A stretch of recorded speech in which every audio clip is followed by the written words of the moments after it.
Hello বন্ধুরা, কেমন আছেন? আশা করছি সবাই খুব ভালো আছেন। আমি রিয়া চলে এসেছি আবার একটি নতুন ভিডিও। আপনাদের বলেছিলাম না, বোন অনেক কিছু কাজ করেছিল। আগের একটা পুরনো ভিডিও আমি খুঁজে পেয়েছি, তাই আপনাদের সঙ্গে এটা আমি শেয়ার করে নিচ্ছি। এটাও ওর হাতের তৈরি, একটা কাঁচের বোতলের মধ্যে ফেব্রিক কালার করছিল আর কি।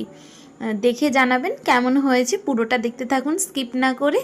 যদিও এই কাজটা ওর অনেক আগে খুঁজে গ্যালারির অনেক নিচ থেকে এটা আমি পেয়েছি, তাই আপনাদের সঙ্গেও শেয়ার করে নিচ্ছি। অবশ্যই ভালো লাগলে একটি কমেন্ট করে জানাবেন। দেখা হচ্ছে নেক্সট কোনো ভিডিওতে, ততক্ষণ সবাই ভালো থাকবে। ভালো লাগলে একটি লাইক করে দেবেন। Thank you.